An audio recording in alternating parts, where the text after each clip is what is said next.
신명기 28장입니다. 신명기 28장 1절에서 6절까지 같이 읽겠습니다. 구약성경 327페이지 옵시다. 신명기 28장 1절에서 6절까지 같이 읽습니다. 같이 읽습니다. 시작. 내가 주 내 하나님의 음성에 부지런히 귀를 기울이고 내가 이날 내게 명령하는 그분의 모든 명령을 지켜 행하면 주 내 하나님께서 땅의 모든 민족들 위로 너를 높이 세우시리라. 내가 주 내 하나님의 음성에 귀를 기울이면 이 모든 복이 내게 임하며 너를 따라 자비르니 내가 도시에서도 복을 받고 들에서도 복을 받으며 내 몸의 열매와 내 땅의 열매와 내 가축의 열매와 내 암소의 번식과 내 양떼가 복을 받고 내 바구니와 쌓아둔 것이 복을 받으며 내가 들어와도 복을 받고 나가도 복을 받으리라. 아멘. 기도하겠습니다. 사랑의 아버지 하나님, 우리를 이 죄와 많은 세상 가운데서 구원하여 하나님의 거룩한 백성 삼으시고 영원한 영광의 한나라를 우리의 소망의 기업으로 주시고 영원한 영생을 우리에게 선물로 주신 주님, 오늘 우리가 이런 엄청난 복을 누리게 된 것은 우리 주님께서 우리를 위해서 자신의 생명을 주셨기 때문입니다. 이 주님은 우리의 죄값으로 죽으셨지만 부활하셔서 지금도 살아계십니다.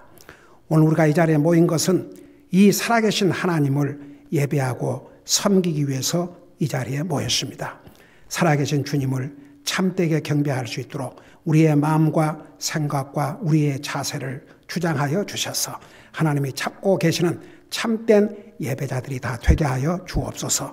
이 시간에는 주님의 말씀을 전하고자 합니다. 말씀을 전할 이 종을 주의 성령님께서 도구로 사용하여 주시옵소서. 감사합니다. 사랑합니다. 예수님의 이름으로 감사 기도드리옵나이다. 아멘. 앉으시 바랍니다. 그동안 우리가 신명기를 계속 공부해 오다가 우리 하나님께서 여러 가지 우리에게 역사하신 그 역사하심을 보면서 매주 주님께서 다른 메시지들을 주셨습니다. 오늘은 다시 우리가 계속 공부했던 신명기로 돌아가서 오늘 28장을 공부하는데 28장이 아주 긴 장이 옳시다. 여러분이 보시다시피 68절까지 있습니다. 근데 이 신명기 28장을 두 부분으로 나누면 복과 저주에 대해서, 그러니까 1절에서 14절까지는 복의 조건과, 그러니까 어떻게 해야 복을 받고 어떤 복들을 하나님이 주실 것인지를 기록하고 있고, 그 다음에 이제 15절부터 마지막 절까지는 저주에 대해서 말씀하고 있는데 무엇이 저주를 가져오고 어떤 저주를 받게 될 것인지를 자세하게 기록하고 있습니다. 그래서 오늘은 특별히 1절에서 14절까지 내용에 기록되어 있는 이 복의 조건, 하나님께서 복을 주시는데 그 조건들은 무엇이며 도대체 어떤 복을 주시는지, 자, 그것을 여기서 기록하고 있기 때문에 그것을 전하고자 합니다. 그 신명기 28장에서는 복을 받을 조건들을 세 가지로 말씀하고 있습니다. 우선 28장 1절을 보시기 바랍니다. 1절에 보면 내가 주 내 하나님의 음성에 부지런히 귀를 기울이고 내가 이날 내게 명령하는 그분의 모든 명령을 지켜 행하면,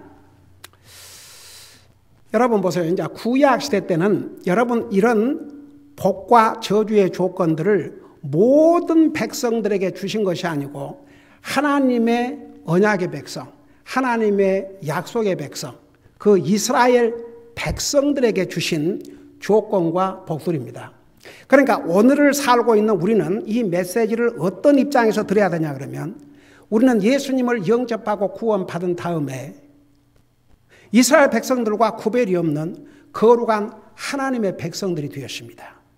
그러니까 우리 신분을 잘 알아야 돼요. 예수 그리스도 안에서는 더 이상 구별이 없습니다. 이스라엘 백성들과. 여러분, 그 이스라엘 백성들이 왜 하나님 앞에 중요한 의미를 갖고 있냐 그러면, 우리 인류의 메시아, 우리 인류의 구원자가 사람의 모습으로 오셔야 되는데 어느 민족을 통해서 와야 될 것이냐. 그러니까 보세요. 이스라엘 나라는 원래 없었습니다. 근데 하나님께서 이 아브라함을 부르셨을 때 아브라함은 순종하고, 여러분 아브라함이 많은 종들을 거느리고 살았던 걸 보면요, 지금의 시리아, 메소포타미아, 아주 해변가를 해변가가 이렇게 있는 그런, 지금으로 말하면 여러분 뉴포트 비치라든가 이런 바로 바닷가에 있는 집들은 이건 뭐 몇백만 불이 아니고 몇천만 불이 그렇지 않습니까? 진짜 거부였습니다. 여러분 종들을 많이 거느리기 위해서는 가난해 가지고는 할 수 없습니다. 근데 하나님께서 아브라함에게 내가 알지 못한 땅으로 가라. 그래서 성경은 뭐라 기록하고 있는 거니? 아브라함은 갈 바를 알지 못했지만 하나님을 순종하고 갔습니다. 근데 가가지고 모든 것이 잘 된 것이 아닙니다. 하나님을 순종하고 갔음에도 불구하고 그 가나안 땅에서 기근을 만나가지고 이집트로 내려가서 망신도 당하고, 그러면서도 가나안 땅에서는 자기 이름으로 재산을 얻지를 못했습니다. 자기 아내가 죽었을 때, 사라가 죽었을 때 그 묘지, 그게 전부였습니다. 그럼에도 불구하고, 그리고 자식을 그 종에서 태어난 자식이 있었지만 정말 자식은 이제 100살이 돼서야 이삭을 가졌지 않습니까? 그나마도 100살이 다 돼서 낳은 자식을 다 컸는데 내게 제물로 바치라고 그랬을 때 한번 생각해 보세요. 성경에 어떤 컴플레인도 어떤 질문도 없었습니다. 바로 순종했습니다. 그 모습을 우리 주님께서 보시고, 그를 통해서 민족을 만들고 그 민족을 통해서 우리 인류의 메시아가 오게 해야 되겠다. 그게 하나님의 구원에 대한 계획입니다. 그래서 그 민족을 통해서 우리 예수님께서 땅에 오셨습니다. 그 민족을 통해서 하나님을 세상에 전하게 했습니다. 그러니까 그런 면에서 이스라엘 민족은 특별한 민족이요, 언약의 민족이요. 우리 요즘 수요일 날 호세아에서 공부한 대로 오죽하면 이스라엘 백성들에게 나는 내 남편이고 너는 내 아내다라고 했겠습니까? 그런 특별한 관계였습니다. 이 하나님과 이스라엘 관계는. 근데 보세요. 이제 지금은 그럼 우리와 하나님 관계는 어떠냐? 여러분 눈으로 직접 한번 봐요. 에베소서 2장을 펴보세요. 에베소서 2장.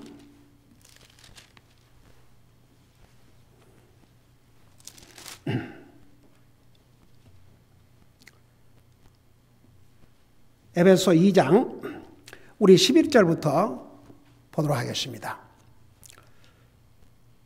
그 11절에 보면 이런 말씀이 있어요. 그러므로 기억하라. 너희는 지나간 때에 육체로는 이방인이요 손으로 육체 행하는 할례를 받아 할례자들이라 불리는 자들로부터 무할례자들이라 불리던 자들이라. 이 할례가 이스라엘 백성들에게 그 할례가 하나님과의 어떤 무엇이라고 그랬습니까? 언약의 징표라고 그랬습니다. 그래서 이스라엘 백성들은 아이가 태어나면 8일 만에 할례를 받게 했습니다. 그게 이스라엘 민족과 하나님 관계를 표시하는 중요한 언약의 징표였습니다. 이방인들은 우리는 그런 게 없었어요. 우리는 무할례자들이었습니다. 그런 우리를 보세요. 12절에 그때 너희는 그리스도 밖에 있었고 이스라엘 연방 국가 밖에 있던 외인들이며 약속의 언약들에서 분리된 낯선 자요 세상에서 소망도 없고 하나님 밖에 있던 자들이더니 그게 우리였습니다. 이방인들이었습니다. 하나님 앞에 소망도 없고 우리는 외인들이었습니다. 그러니까 여러분 우리 갈 곳은 뻔하지요. 그런데 13절에 보니까 이제는 한때 멀리 떨어져 있던 너희가 그리스도 예수님 안에서 그리스도의 피로 가까워졌느니라. 그 다음에 17절 보세요. 그분께서 오셔서 멀리 떨어져 있던 너희에게 또 가까이 있던 그들에게 화평을 선포하였느니라. 18절 그분을 통하여 우리 둘이 한 성령을 힘입어 아버지께로 나아감을 얻나니 19절 그러므로 이제 너희는 더 이상 낯선 자도 아니요 외국인도 아니요 오직 성도들과 더불어 동료 시민이요 하나님의 집안에 속한 자들이며 이렇게 우리의 신분이 달라져 버렸습니다. 한번 생각해 봐요. 그러니까 이제는 우리 주님 앞에서 볼 때는 우리가 이스라엘 백성들과 다를 바가 없는 하나님의 언약의 백성들입니다. 그러니까 보세요. 이 말씀은 특별한 백성인 이스라엘 백성들에게 주신 말씀뿐만 아니라 오늘 예수님을 통해서 하나님의 언약의 백성이 된 우리들에게도 해당되는 말씀입니다. 자, 이걸 생각하시면서 보시기 바랍니다. 그러니까 보세요. 여기에 나오는 복의 조건과 여러 가지 복들은 더 이상 이스라엘 백성들에게만 해당되는 게 아니고 예수 그리스도를 통해서 언약의 백성이 된 우리에게도 똑같이 해당되는 것이다. 이런 뜻입니다. 자, 이것을 우리가 생각하면서 28장 1절, 2절, 14절에서는 복받을 조건들을 세 가지로 말씀하고 있습니다. 자, 그걸 생각하면서 우선 1절을 보세요. 1절, 2절. 내가 주 내 하나님의 음성에 부지런히 귀를 기울이고 내가 이날 내게 명령하는 그분의 모든 명령을 지켜 행하면 주 내 하나님께서 땅의 모든 민족들 위로 너를 높이 세우시리라. 내가 주 내 하나님의 음성에 귀를 기울이면 이 모든 복이 내게 임하며 너를 따라잡느니라. 1절, 2절 두 번에서 강조하는 게 하나님의 음성에 부지런히 귀를 기울이고 그 모든 명령을 지키면 그 다음에 2절에도 내가 주 내 하나님의 음성에 귀를 기울이면 그래서 한마디로 말해서 하나님 말씀에 순종하는 것입니다. 그게 복의 첫째 조건입니다. 하나님 말씀에 순종한다는 범위가 어디까지인가? 여러분 이제 여기 보세요. 우리가 한 가지 하나님의 율법과 이 성경을 다 지켜서 하늘나라 갈 수 없습니다. 하나님이 아셔요. 그래서 예수님이 오신 거예요. 만일 이 세상에 태어난 사람들 중에 단 한 사람이라도 그럴 사람이 있다고 하면 하나님께서 그대로 하고 와라 그러지 예수님이 무엇 때문에 영광의 하나님이 사람의 몸으로 이 땅에 오셔갖고 자기 생명을 주셔야 될 그럴 필요가 없죠. 근데 하나님의 거룩한 기준, 하나님은 죄를 모르시는 거룩하신 하나님, 그 기준에 이 세상에 어떤 사람도 하나님의 율법을 지켜서 한락할 수가 없습니다. 여러분 보세요. 이제 오늘 오후 시편 58편에 보면 우리가 태어날 때 어떤 모습으로 태어난지를 말씀하고 있는데 이 세상의 죄의 속성을 가지고 태어난 모든 사람들은 하나님의 말씀을 다 지켜가지고 율법을 다 지켜서 한락할 수가 없습니다. 불가능합니다. 그래서 주님이 오셔야 했습니다. 그래서 주님이 우리가 할 수 없는 일을 대신하셔야 했습니다. 자, 그게 전제 조건인데 보세요. 그럼에도 불구하고 우리가 주님을 영접하고 구원받은 하나님의 자녀가 된 다음에는 특별히 신약 성경에는 구원받은 하나님의 자녀들이 어떤 기준을 가지고 살아야 될 것을 말씀하고 있는데 불가능한 거 하나도 없습니다. 불가능한 것이면 아예 주님이 하라 하지 말라 안 하셨겠죠. 할 수 있는 것만 우리에게 하라고 그러십니다. 그러면 우리가 그것을 지키면 우리에게 복이 됩니다. 우리 주님을 기쁘게 해드립니다. 우리의 마음의 기쁨과 평안을 갖게 됩니다. 그거 안 지키면 구원을 잃은 것은 아닙니다. 그러나 하나님과의 관계가 멀어지게 되고 하나님을 어떤 면에서는 슬프게 만들고 내 자신의 마음에 기쁨을 갖고 살기는 어렵습니다. 그래서 하나님께서 우리에게 무슨 올무를 놔가지고 우리 인생을 힘들게 하려고 하신 게 아니고 우리에게 복을 주시기 위해서 그거 절대 잊지 마세요. 복을 주시기 위해서 그게 하나님이 원하시는 뜻입니다. 복을 주시기 위해서. 자, 그걸 이제 생각하면서 그러니까 첫째는 하나님 말씀을 순종하라는 것입니다. 그 순종이 그러니까 우리가 예를 들어서 우리 연약하니까 제가 항상 여러분들에게 매일 기도하십시오. 말씀 읽으십시오. 열심히 전도하십시오. 그 우리 그리스도인으로서 해야 될 기본적인 일이지만 우리가 그렇게 못하고 살 때가 많이 있지 않습니까? 근데 그렇게 하려고 노력을 하고 그렇게 못했을 때는 용서를 구하고 그런 마음의 자세, 우리가 그런 마음의 자세를 갖고 살면 하나님께서 그렇게 할 수 있도록 도와주십니다. 여러분, 우리 예수님께서 그 사람의 마음의 상태를 4가지로 말씀하셨는데 주님이 원하시는 마음의 상태는 딱 한 가지입니다. 예수님께서 예를 들어서 말씀했는데 사람의 마음을 돌밭, 길가밭, 가시밭, 그리고 진짜 좋은 밭은 하나밖에 없어요. 그러니까 4가지 밭이 있지만 3가지 밭이 돼서는 안 되고 한 가지 이 밭, 이 한 가지 밭과 같은 마음을 가지라는 것입니다. 그래서 이제 예를 들어서 길가 밭이라는 건 그게 하나님의 말씀의 씨를 길가에다 뿌렸는데 그 길가에서 뿌리를 내리고 자라겠습니까? 그러니까 새가 먹어버린다 이거죠. 사탄이 걷어가 버린 거죠. 그러니까 아무런 의미가 없는 거죠. 그 다음에 2번째 돌짝밭. 돌짝밭은 그래도 심으면 조금 이렇게 흙이 있으니까 거기에 뿌리를 내리지만 힘들고 어려우면 이제 안 되는 거죠. 더 이상 자랄 수가 없어요. 가시밭도 마찬가지고 그 가시밭을 성경은 우리 인생에 시련이 오고 어려움이 오면 이게 그냥 딱 숨 막혀서 거기서 더 이상 자라지 못하고 스탑을 하지만 근데 옥토 좋은 밭은 그 씨를 뿌리니까 잘 이제 그 심겨져 가지고 이게 싹을 내고 그 다음에 잘 자라서 열매를 맺는다고 이렇게 말씀하셨거든요. 그러니까 오늘 신명기 28장에서 어떤 사람이 하나님의 말씀을 순종하냐 그러면 이 옥토바 같은, 그러니까 성경에 내 마음을 강팍하게 하지 말라. 하나님의 음성을 들을 때에 내 마음을 강팍하게 단단하게 하지 말라. 그게 돌같이 굳어져 가지고 말씀이 딱 전달되니까 튀겨나와요. 이런 마음. 그래서 하나님께서 무려 히브리서 옛날에 우리 히브리서 공부할 때 배웠죠. 2장 3장에서는 3번이나 반복해서 하나님의 음성을 들을 때 내 마음을 강팍하게 하지 말라. 내 마음을 하든하게 딱딱하게 하지 말라. 너가 하나님의 음성을 들을 때 내 마음을 강팍하게 하지 말라. 내 하나님의 음성을 들을 때 내 마음을 강팍하게 하지 말라.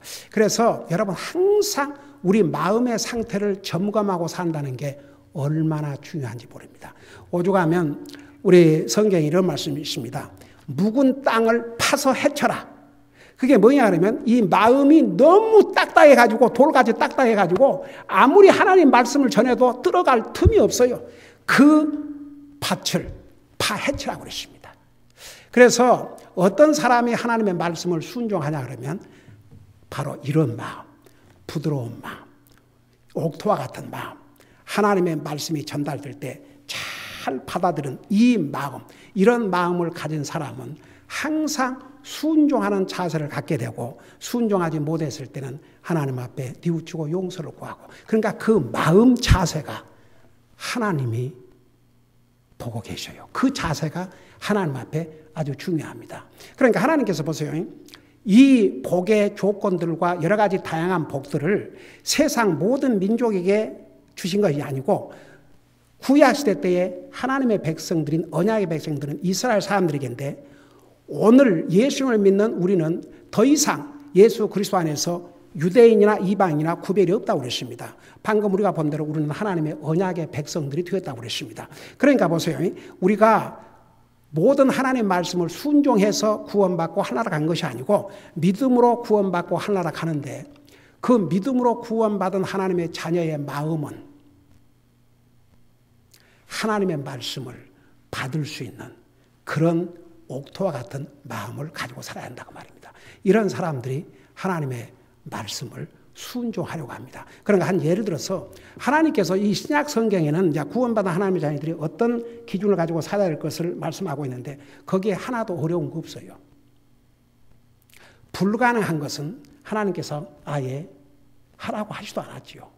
그러니까 우리가 할 수 있는 것을 하라고 하신 것입니다. 그거 하면 결국 우리에게 복이 되고 하나님과 우리의 관계는 정말 스윗 릴레이션십, 이왕이면 부모 자식 간에도 형제일 간에도 이게 참 스윗 릴레이션십, 좋은 릴레이션십을 가지고 서로 보면 항상 좋고 서로 보면 얘기하고 싶고 서로 보면 같이 있고 싶고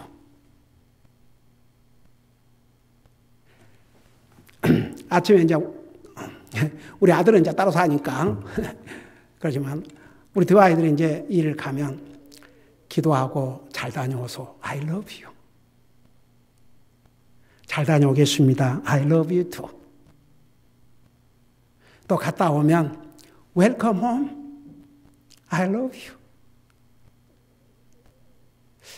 여러분, 우리가 그 사람 이 땅에 살면서 나와 관계를 이루고 있는 특별히 가장 가까워야 될 가족과 그런 좋은 관계를 이루고 산다면 그 얼마나 좋겠습니까?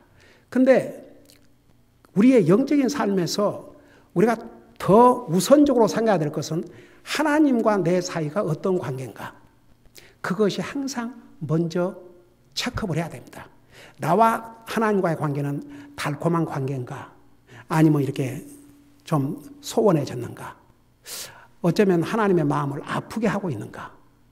그런 것들을 구원받은 하나님의 자녀는 전혀 무관심하게 나하고는 아무 상관이 없다. 그렇게 지나갈 수가 없습니다. 진짜 구원받은 하나님의 자녀는요, 그렇게 할 수가 없어요. 그렇게 살 수가 없습니다. 생각을 하게 됩니다.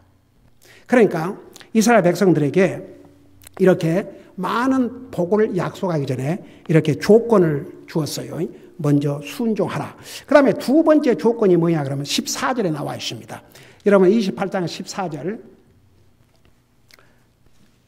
거기 보면 이런 말씀이 있어요. 너는 내가 이날 내게 명령하는 말들 가운데 어떤 것이든지 떠나 오른쪽으로나 왼쪽으로나 치우치지 말고. 그게 두 번째 조건입니다. 쉽게 말하면 이랬다 저랬다 하지 말고 변덕 부리지 말고 굳건히 서서 바른 길로 가라 이겁니다. 이리 갈까 저리 갈까. 여러분 구원받은 하나님의 자녀가 세상에도 마음, 하나님에게도 마음, 이게 나눠져 있으면 두 마음을 가지고 살면 참 어렵습니다. 그래서 우리가 그 다윗이 마음을 딱 정했다고 하지 않습니까? 근데 제가 그 사람들이 들어와서 메시지를 듣는데 그 메시지를 상당히 사람들이 관심 있게 듣는 것 같아요. 마음을 하나님께 고정시킨 다윗. 여러분 야고보서 1장에 보면 두 마음을 품지 말라고 그랬어요.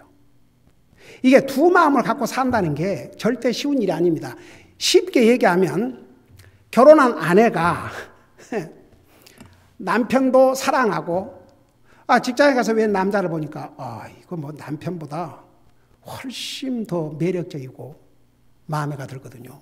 그러니까 그 직장에서 같이 일하는 동료에게도 마음이 가고 그래서 집에 오면 남편, 직장 가면 예를 들어서 어떤 아내가 그렇게 산다고 생각해요. 그 불행이에요 아니에요? 불행이죠. 그 마음 빨리 정해야지 그러나면 다 깨집니다. 그러니까 우리가 예수님을 우리의 구주로 믿고 영접했을진데 우리가 주님에게 딱 마음을 정하고 살아야 됩니다. 그것이 나를 더 쉽게 만들고 어렵게 만드는 게 아니에요. 여러분 그리스도인이라고 그러면서 믿음 생활이 어려운 사람은 왜 그런 줄 아세요? 이 마음이 나눠져 있기 때문에. 그러니까 힘들 수밖에 없습니다. 그래서 이스라엘 백성들에게 오늘 예수님을 믿고 구원받은 언약의 백성들인 우리들에게 좌우로 치우치지 말라고 그랬습니다. 이랬다 저랬다 하지 말라. 변덕 부리지 말라. 한 길로 정도를 가라는 것입니다. 그게 하나님께서 주실 여러 가지 복의 두 번째 조건들입니다. 여러분 정말 잠깐 고린도전서 15장 58절을 보세요. 고린도전서 15장 58절. 우리가 그 시편 57편에서 하나님께 마음을 이렇게 딱 확정한 다윗에서 공부를 했습니다만은 우리 고린도전서 15장 58절 보세요. 우리 그리스도인이 어떤 자세를 가지고 살아야 될 것을 이렇게 말씀하고 있습니다. 고린도전서 15장은 부활적이라고도 하지요. 페이지 수로 318페이지 옵시다. 58절에 보면 그러므로 내 사랑하는 형제들아, 그러니까 하나님의 자녀들, 하나님의 백성들이 어떤 자세를 가지고 살아야 될 것을 이렇게 말씀하고 있어요. 너희는 굳게 서서. 구원받은 하나님의 자녀들은 먼저 하나님의 말씀 위에, 믿음 위에 굳게 서 있어야 됩니다. 굳게 서서 흔들리지 말고, 보세요. 이게 다 연관이 있습니다. 굳게 서 있어야 흔들리질 않지요. 그러니까 굳게 서 있지 아니하면 흔들릴 수밖에 없습니다. 근데 굳게 서 있으면 흔들리지 않아요. 무슨 일이 있어도, 어떤 상황이 있어도, 어떤 짐과 요구를 해도, 어떤 그 누구가 나에게 어려움을 끼쳐도 나는 이 하나님의 말씀 위에 분명히 서 있겠습니다. 이 사람은 흔들리지 않습니다. 여러분, 마태복음 7장에서 내 말을 순종하는 자는 마치 반석 위에 집을 세운 자 같이 폭풍이 와도 무너지지 않는다고 그러십니다. 그러나 내 말을 순종하지 않는 자는 모래 위에 집을 세운 자 같아서 폭풍이 오면 금방 무너지고 만다고 그랬습니다. 그게 믿음입니까? 네. 여러분, 성경의 반석은 누구를 가리킨다고 그랬어요? 우리 주님을 가리켜줘요. 그러니까 주님 위에 딱 서 있는 사람은 절대 흔들릴 수가 없습니다. 그러면서 이제 누가 주님의 일을 열심히 한 줄 아세요? 이런 사람들이 항상 주의 일을 넘치게 하라. 제가 옛날에 이 부분도 얘기했는데 여기에 주의 일을 넘치게 하라는 뜻이 뭐라고 그랬어요?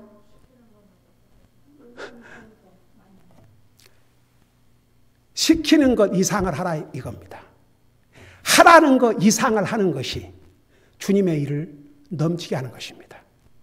가령 예를 들어서 전도지를 100장 뿌리라고 그러는데 150장 뿌리는 것은 바로 아주 쉬운 예로 이걸 의미합니다. 내게 요구한 것 이상을 자발적으로 한다면 이것은 주님의 일을 넘치게 하는 것입니다.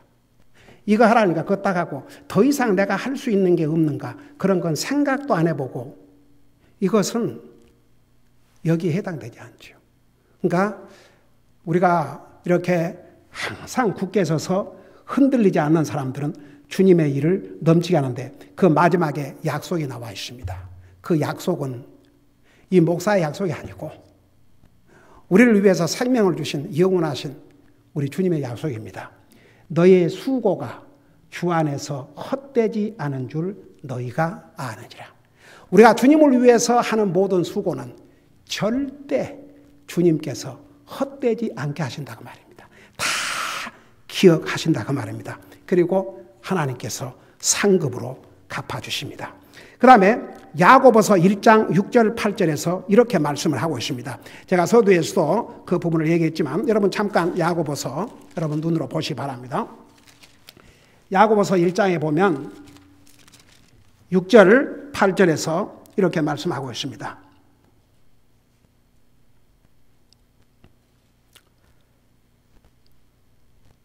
거기 보니까 신약성경 415페이지입니다. 그러나 그는 믿음으로 구하고 조금도 흔들리지 말지니라. 흔들리지 말라고 그랬어요. 흔들리는 자는 마치 바람에 밀려 요동하는 바닷물개 같으니 그 사람은 자기가 무엇을 주께 받을 줄로 생각하지 말라. 두 마음을 품은 사람은 자기의 모든 길에서 안정이 없느니라. 이 두 마음을 가지고 사는 거 불행한 일이 옳시다. 우리가 예수님을 믿고 난 다음에는 아예 예수님에게 딱 마음을 정하고 살아야 그게 이제 멋있는 그리스도의 삶입니다. 예수님을 믿고도 여전히 마음은 세상에 가 있다. 이 사람은요, 정말 믿음 생활을 진짜 기쁨을 하기 어렵습니다. 힘듭니다. 그러니까 여러분, 쉬운 길이 뭔지 아십니까? 우리가 예수님을 영접하고 구원받은 하나님의 자녀는 하나님에게 딱 마음을 정하고 사는 것이 훨씬 우리에게 기쁨으로, 즐거움으로 어려운 게 아니고 쉽게 할 수가 있습니다. 그리고 기쁨으로 할 수가 있습니다. 어제 전도 방문을 마친 다음에 우리 가족은 다시 교회로 돌아왔습니다. 왜냐하면 지금 제 조카 형제를 통해서 하는 이 복음의 사역의 영역을 주님이 넓혀주시는데 이건 우리의 상상을 초월한 일들이 벌어지고 있습니다. 그래서 제게 또 새로운 메시지를 해서 보내달라고 해서 그걸 촬영하기 위해서 우리는 다시 교회로 돌아왔습니다. 오후 4시까지 이제 그게 금방 쉽게 되는 게 아니니까 완전히 지쳤습니다.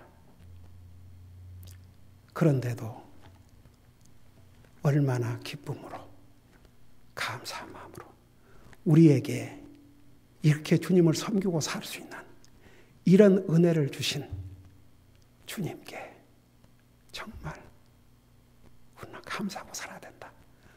얼마나 아이들이 진짜 달라붙어가지고 그걸 이제 다 영어로 타이프를 치고 한국말로 타이프를 치고 정신없이 그러다 보니까 오후 4시가 돼서 일을 끝낼 수 있었습니다. 여러분 만일에 이게 세상에 싹고 목자라는 거 있지 않습니까? 이게 꼭 해야 될 일이면 하고 예를 들어서 그렇게 하고 여러분 목사의 자식들하고 다 기쁨으로 헌신한 게 아니에요. 만일 제가 우리 아이들이 뭔가가 짜증을 부리고 뭔가 윌링리 정말 기쁜 마음으로 즐거운 마음으로 하는 그런 모습이 아니라면 저도 하기 어려울 것입니다. 여러분 보세요. 우리가 주님을 서브하고 산다는 것만큼 고귀하고 영광스럽고 영원히 남고 이건 웨이스트할 수 없는 잃어버릴 수 없는 이 고귀한 일을 예수 그리스도의 피로 구속받은 하나님의 자녀들이 소홀히 하거나 무관심하거나 억지로 한다면 이 얼마나 자신의 생명을 주신 주님의 마음을 슬프고 아프게 하겠습니까?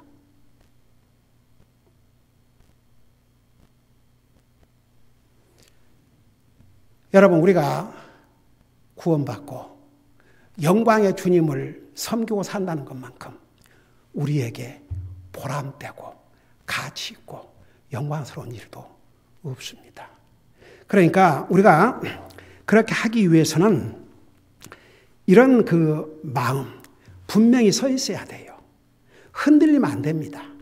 두 마음 가지면 안 됩니다. 이랬다 저랬다 하면 안 됩니다. 여러분 어떤 진짜 우리 인생에 폭풍우가 온다 할지라도 딱 서 있는 사람은요 폭풍이 지나갈지언정 절대 그 사람 못 넘어뜨립니다. 여러분 오죽하면 잠언에 의인은 7번 넘어질지라도 다시 일어난다고 했습니다. 여러분 의인이라고 해서 실패하지 않는다는 보장 없습니다. 의인이라고 해서 어려움을 당하지 않는다는 보장 없습니다. 의인이기 때문에 어떤 면에서는 더 어려움을 겪을 수도 있습니다. 그러나 결코 의인은 꺾을 수가 없습니다. 7번 넘어져도 다시 일어납니다. 악인은 한 번 넘어지고 일어날 수가 없습니다. 그래서 여러분 보세요. 우리가 항상 예수님을 우리의 구주로 영접하고 난 다음에는 그 주님 위에 굳게 서 있어야 됩니다.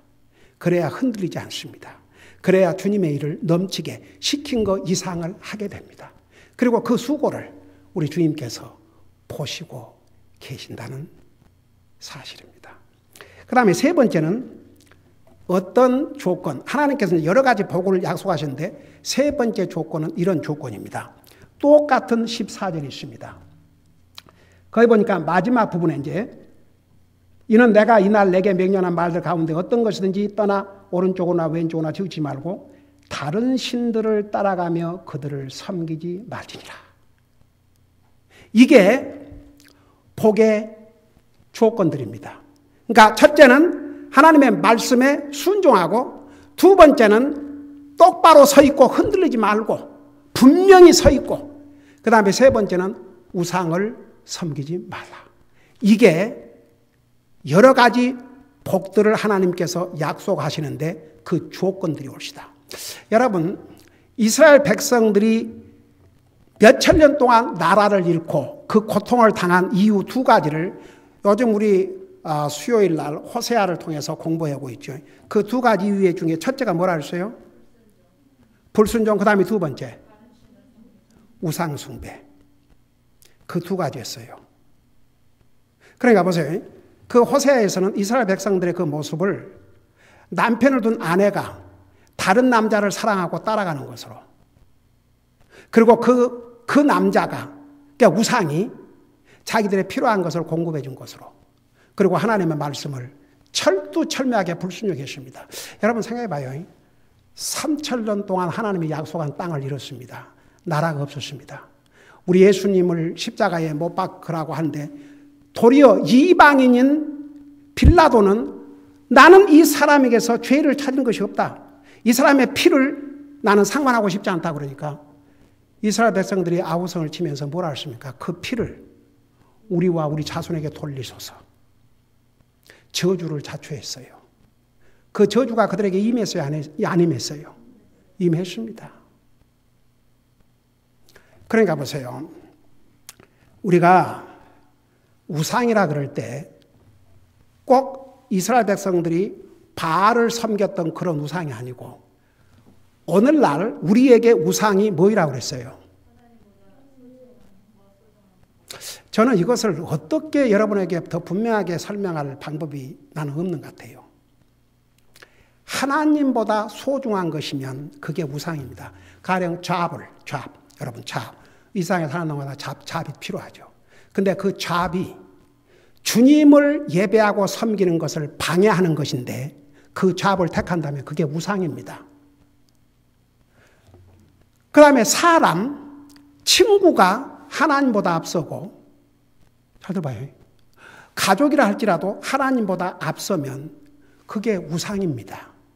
그러니까 하나님보다 더 소중하고 하나님보다 앞선 것은 사람이 됐든지 물건이 됐든지 개가 됐든지 강아지가 됐든지 어떤 사람들은 그 미국은 이제 짐승들 좋아하잖아요. 아이고 주여. 난 별의별 사람들 경험했어요.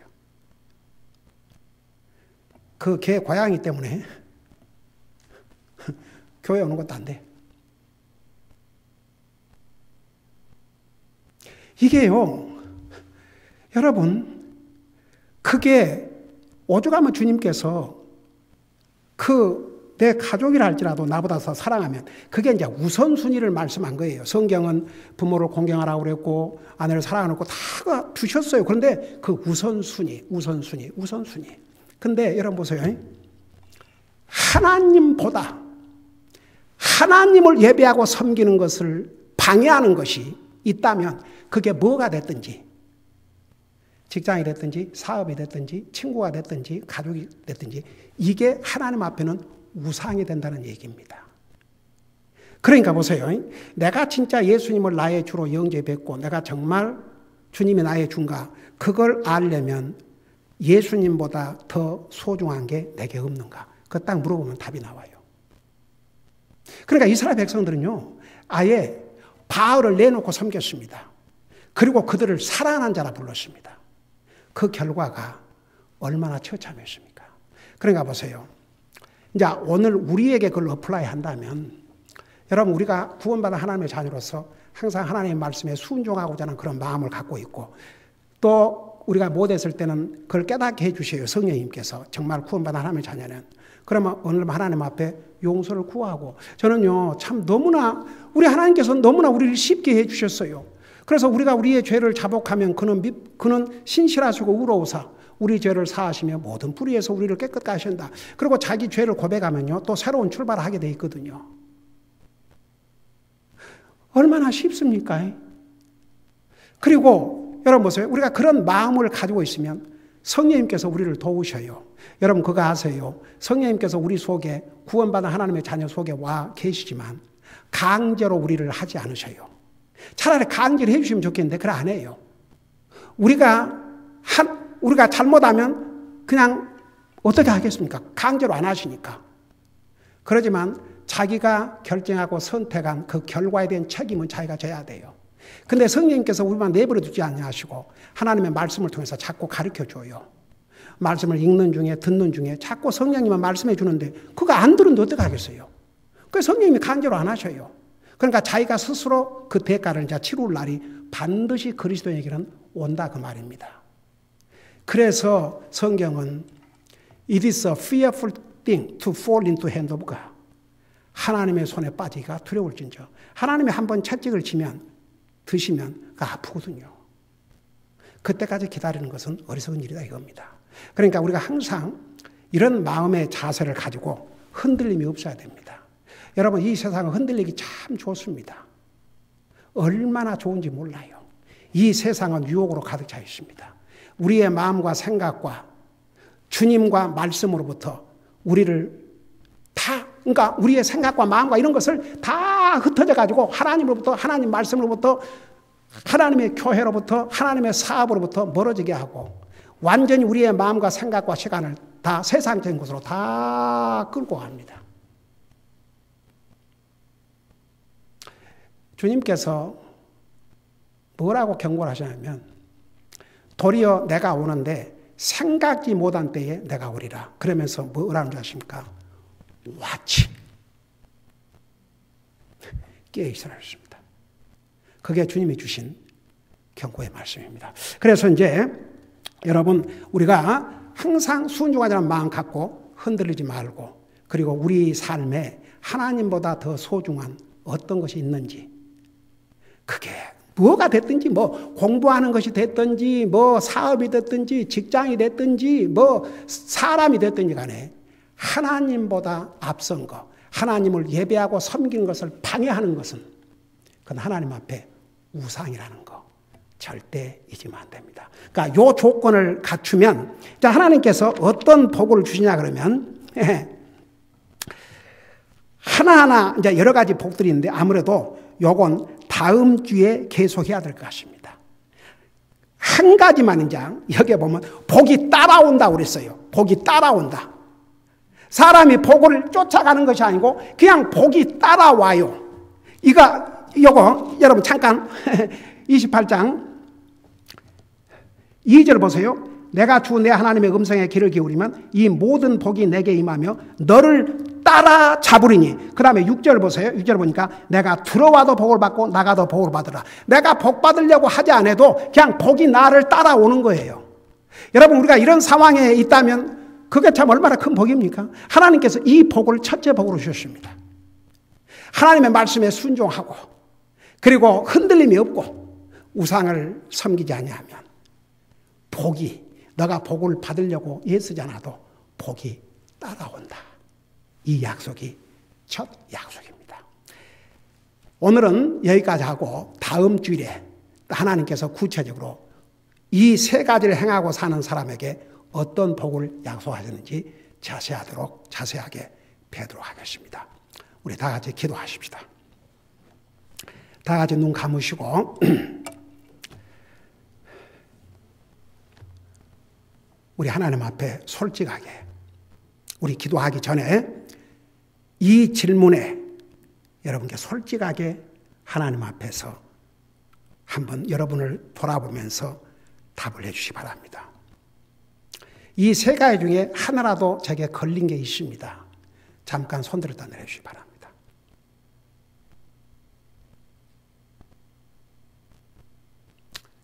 에이멘. 에이멘. 그래요. 우리 연약하니까 있을 수밖에 없죠. 또 있는 게 어쩌면 손들시기 바랍니다. 땡큐. 그게 너무 당연합니다. 근데 그거 그대로 계속 갖고 살 겁니까? 바꿔야 되겠죠. 바꾸면 됩니다. 그 어렵지 않습니다.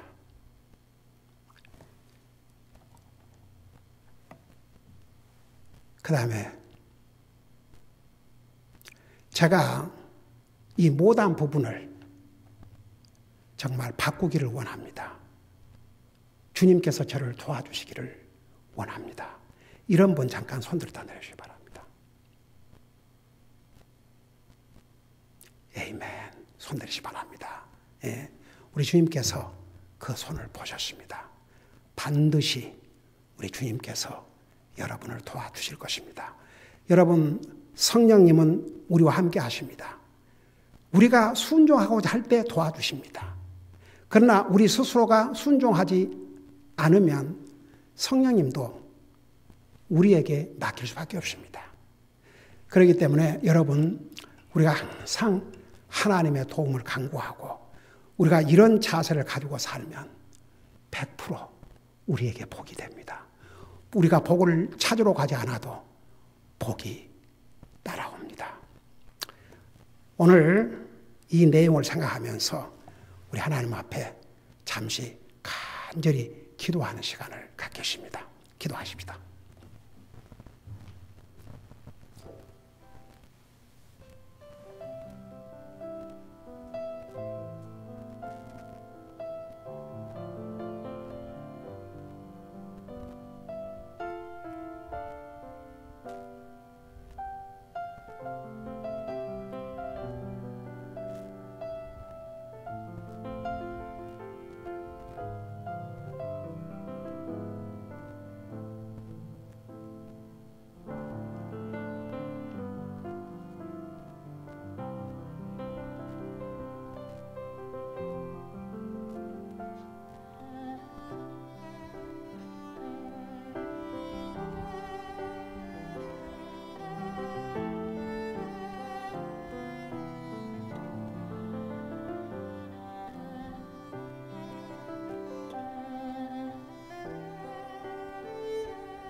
사랑의 아버지 하나님, 오늘도 주님의 존귀하신 말씀을 들을 수 있는 이런 은혜를 우리에게 주심을 감사드립니다.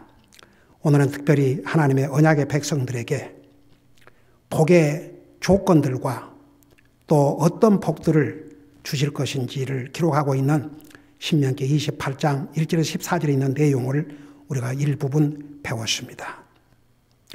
우리가 이 세 가지 조건 중에 하나라도 제대로 하고 살지 못했다면 그 마음을 바꾸고 순종함으로써 결국 우리에게 100% 복이 될 줄로 믿습니다. 오늘 우리 가운데 혹은 이 메시지를 방송을 통해서 소셜미디어를 통해서 듣고 있는 영혼들 가운데서 아직도 예수 그리스도를 자신의 구세로 영접하지 못한 영혼이 있으면 지금 이 순간 내일로 다음으로 미루지 말고 예수님께서 나의 죄를 위하여 십자가에 죽으시고 부활하시고 살아계심을 믿고 그 주님을 자기의 주로 고백하고 마음에 영접함으로써 모든 죄를 용서받고 하나님의 사람으로서 새로운 시작을 할 수 있는 그런 복된 기회가 되게 하여 주시옵소서. 감사합니다. 사랑합니다. 예수님의 이름으로 감사 기도드리옵나이다. 아멘.